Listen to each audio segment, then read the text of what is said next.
আসসালামু আলাইকুম প্রিয় কবুতর প্রেমী, আশা করি আপনারা সবাই ভালো আছেন।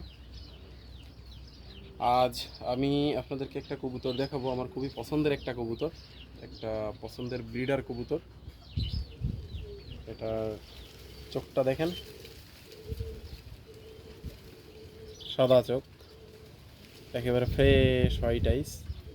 বাট কবুতরটা আমার খুবই পছন্দের একটা কবুতর হওয়ার কারণ হচ্ছে, আমরা যারা রেসার নিয়ে চর্চা করি, রেসে ভালো রেজাল্ট হইলেই তখন ওই কবুতরগুলো দেখা যায় আমাদের অধিক প্রিয় হয়ে যায়। তো এটা একটা বড় ব্যাপার। এটা আপনাদেরকে দেখাই, এটা একটা ইম্পোর্টেড কবুতর। এই যে ডিভি 021114, 2013 সালের একটা কবুতর। 3440, 3440 হচ্ছে এটা রিং নাম্বার। তো এটা হচ্ছে ইউরো ওয়ার্ল্ড ফেমাস যে ইউরো কবুতরটা আছে লিও হেয়ারম্যান্সের, এটা হচ্ছে ইউরোর সরাসরি গ্র্যান্ডসন। এটা ইউরো সরাসরি গ্র্যান্ডসন, এর একটা সরাসরি মেয়ে আমার ঘরে ফার্স্ট হয়েছে। ফার্স্ট, সিক্স, আরও সামথিং রেজাল্ট আছে, সবগুলো মনে নেই। তিনটা মেয়ে আমার ঘরে সেকেন্ড হয়েছে, ডিফারেন্ট তিনটা মেয়ে সেকেন্ড প্রাইজ উইনার। আর সবথেকে মজার ব্যাপার হচ্ছে এটার একটাই মাত্র ছেলে বাচ্চা হয়েছে আমার বাসায়। আমি সব মিলাই মনে হয় গত কয়েক বছরে যে কয়টা বাচ্চা নিছি তার ভিতরে একটাই ছেলে বাচ্চা হয়েছে, আর সবই মেয়ে বাচ্চা। তো যে কয়টা মেয়ে বাচ্চা, ছেলে বাচ্চাটাও রেজাল্ট করছে সে। তো দুঃখজনক ঘটনা হচ্ছে যে পিজিয়নটা এখন খুব একটা মানে ফার্টিলিটি নাই খুব একটা। কি একে আমি ফার্স্টে একবার পেয়ার করছি, টোটালি ডিম জমে নাই। তো আজকে মূলত ভিডিওটা করার যে কারণ সেটা আপনাদেরকে বলি, যে ডিম না জমলে আমি আসলে কি করি।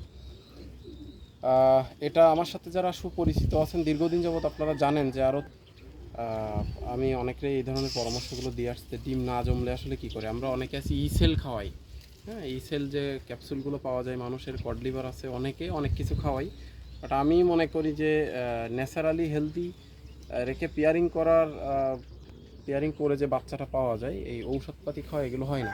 তো দেখেন অনেক সময় ইসেল বলেন বা আদার্স যে মেটিং করার জন্য যে উন্মাদনা তৈরি করার জন্য যে প্রোডাক্টগুলো, এগুলো দিয়েও কাজ হয় না। এর একটা কারণ হচ্ছে এই কবুতর যখন বয়স হয়ে যায় না, তখন এই ফিমেলের উপরে উঠে মেটিং করার সময় এই লেজটা বাধা দেয়। আমরা যেহেতু কেস ব্রিডিং করি, অনেকে খাসাই কিন্তু বাধা দেয়। এর জন্য আমি কি করি, অনেকে আছে যে লেজটা কম কাটেন আমি অনেকটাই দেখছি অনেক কম কাটেন। সেটা হচ্ছে 1 ইঞ্চি সম পরিমাণ কাটেন। আর আমি যেটা করি, এইখান থেকে যে ফেদারগুলো নামছে, এই এই লেজের উপর দিয়ে যে ফেদারগুলো নামে, এই ফেদারগুলোর মাথা বরাবর আমি কেটে দিই। অর্থাৎ এই বডি থেকে 1 ইঞ্চি লেভেল থাকে, আর বেশি থাকে না। আর যেটা করি, এই যে পিছনের এইখানকার রাউন্ড দিয়ে ফেদারগুলোকে আমি কেটে দিই।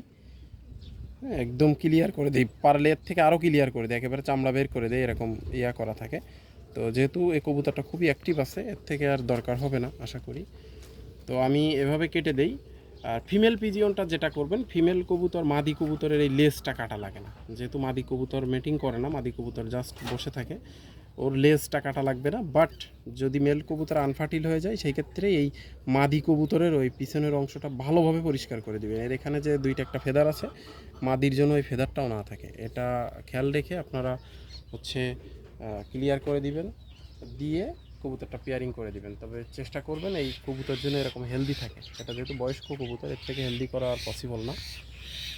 এরকম হেলদি থাকে, শাইনি, হ্যাঁ, খুব চমৎকার একটা ফ্রেশনেসতা থাকলে আশা করি ডিম জমবে। তো আমি আপনাদেরকে এর সাথে যে মাদিটা পেয়ার করা হবে, মাদিটাও দেখাইতেছি। যে মাদিটার সাথে একে পেয়ার করে যে কয়টা বাচ্চা পাইছি সবগুলোই উইনার। আবারও সেই মাদি দিয়েই আমি অ্যাপ্লাই করব। মাঝখানে অন্য একটা মাদি দিয়ে চেষ্টা করছিলাম, ডিম জমে নাই। তো তখনও এর লেস কাটা ছিল, পিছন পরিষ্কার করা ছিল, তারপরেও জমে নাই। তবে যেহেতু গোল্ডেন পেয়ারের মাদি, তাকে দিয়েই একটু অ্যাপ্লাই করে দেখব যে আসলে কাজ হয় কিনা। তো চলেন মাদিটাও আপনাদেরকে একটু দেখাই। তো এটা হচ্ছে আমার প্রুভেন পেয়ারের মাদিটা, এটা চোখটা একটু দেখাই।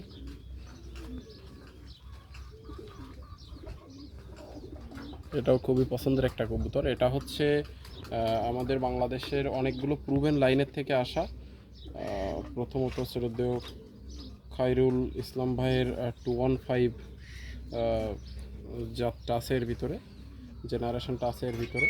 এরপরে আমাদের শ্রদ্ধেয় হাজি ইব্রাহিম আশিক ভাইদের যে ইউরো জ্যাকপট পেয়ারটা ছিল, প্রুভেন কাপল, ওইটার ছেলে হচ্ছে এর বাবা, আর মাটা হচ্ছে 215 এবং সম্ভবত পাইট মেন্ডার্সের জাতের থেকে আসা। এটা খুবই প্রুভেন একটা কবুতর। এই কবুতরটা ব্রিড করা হচ্ছে আহমেদ হৃদয় ভাইয়ের ঘরে। এর অনেকগুলো রেজাল্ট আছে। তো এটার ফেদারটা দেখাই। এটা হচ্ছে মাদি, নর এবং মাদি বলা যায় একই সাইজ। মাদি হিসেবে ওর থেকে এটা একটু ছোট নরটার তুলনায়। তো এইভাবে পেয়ার করি। তো দেখেন মাদি কবুতরের কিন্তু আমি এই লেজটা কাটি নাই, লেজটা কিন্তু থাকবে। মাদি কবুতরের লেজ কাটা লাগে না। কিন্তু এই যে দেখেন এখান থেকে আমি পুরো সার্কেলটা পরিষ্কার করে ফেলছি একদম। এই যে দেখেন যে পায়ে উপরটা পুরো বের করে ফেলছি। এটাতে যেটা হয় যে এই মিটিংয়ে আর কোনো ডিস্টার্ব হবে না। কবুতর একবার বয়স্ক হয়ে গেলে মেল পিজিয়ন বিশেষ করে মিটিং করতে পারে না, তার জন্য প্রবলেমটা হয়। তো এই মাদি দিয়ে অলরেডি এবছর আমি বাচ্চা নিয়েছি 2 পেয়ার। 2 পেয়ারের ভিতরে 3টা বাচ্চা পেয়েছি। লফটে ফ্লাই করতেছে অন্য নর দিয়ে। আর এখন এর মূল যে নর যেটার সাথে পেয়ার করে আমি ভালো রেজাল্ট পেয়েছি। আসলে লিও হেয়ারম্যান্সের পিজিয়ন মানেই আমার কাছে একটু ড্রিম পিজিয়ন মনে হয়, আমার খুব পছন্দের পার্সোনালি। তো ওইভাবেই করি আর কি। ইউরোর সাথে ইউরো জ্যাকপট, আবার বাংলাদেশের প্রুভেন 215 পাইট মেন্ডার্স, যেগুলো মোটামুটি আমাদের দেশের ওয়েদারে প্রুভেন হয়েছে, এভাবে আমি পেয়ার করি। তো এটাই হচ্ছে মূল পেয়ার। চলেন নরের কাছে দিয়ে দেখি কী রিয়াকশান আসে। তো এটা হচ্ছে আমাদের নর কবুতরটা এখানে আছে। এখানে আসলে অন্য একটা কবুতরের বাচ্চা ছিল। ট্রেগুলোকে আজকে পরিষ্কার করব, এটাকেই আমরা পেয়ার দিয়ে দিচ্ছি। এই যে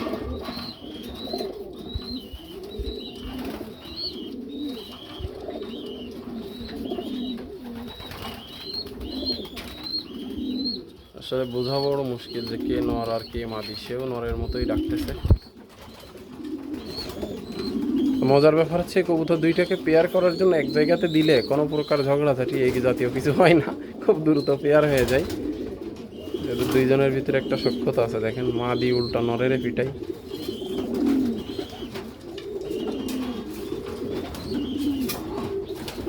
তো আমরা যেটা করি নর্মালি এভাবে পেয়ারিংটা করি। এর পাশাপাশি হচ্ছে এই কিছুক্ষণ নর্মালি এভাবে ডাকাডাকি করবে, এরপরে ঠিকই পেয়ার হয়ে যাবে। আমরা এখানে একটা ডিমের যে পাত্র এটা একটা দিয়ে দিই।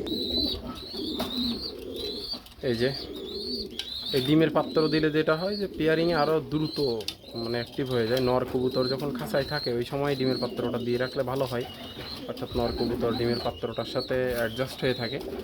এরপরে মাদি আসলে নর হয়তো অল্প একটু ডাকার পরে একবার মেটিং করে, এরপরে ডিমের পাত্রের ভিতরে যেয়ে মাদিকে ইনভাইট করে সেখানে যাওয়ার জন্য। যাই হোক, অসংখ্য ধন্যবাদ সবাইকে। সবাই আমার এই প্রুভেন কাপলের জন্য দোয়া করবেন যাতে তাদের ডিমটা আবারও জমে এবং আমি বাচ্চা পাই। মজার ব্যাপার হচ্ছে এর থেকে যতগুলো বাচ্চা পেয়েছি শুধুমাত্র একটা নর বাচ্চাই আমার কাছে, একটাই মাত্র ছেলে বাচ্চা হয়েছে, ওইটাই আমার কাছে আছে। আর মাদি বাচ্চাগুলো সব আমি পছন্দের এবং প্রিয় ভাইদেরকে দিয়ে দিয়েছি। যার কপালে যেটা ছিল তার লক্ষ্যে সেটা চলে গেছে, হয়তো বা তাদের কাছে যেও তারা ভালো রেজাল্ট করতেছে ইনশাআল্লাহ, এবং করবে আমি আশাবাদী। কারণ প্রত্যেকটা বাচ্চাই খুব চমৎকার হয়। নর বাচ্চাটাই শুধুমাত্র আমার কাছে আছে। আর এবার পেয়ার করতে পারলে দেখি যদি ডিম জমে একটা দুইটা, তাহলে হয়তো বাচ্চা আমি স্টক করে দিব। আমি এবার বাচ্চা স্টক করি না, মানে অনেকে আছে প্রচুর পরিমাণে বাচ্চা কাচ্চা জমায় রাখে, আমি এটা করি না। যার কারণে আমার কাছে কোনো জেনারেশনের অ্যাভেলেবেল অনেকগুলো করে কবুতর থাকে না। আবার পেয়ার করতেছি যাতে একটা বাচ্চা এখান থেকে পাই, এবং মাদি বাচ্চা অন্ততপক্ষে 1 পিস মাদি বাচ্চা আমি ব্রিডার হিসেবে রাখতে পারি, ফিউচার ব্রিডার হিসেবে। ধন্যবাদ সবাইকে।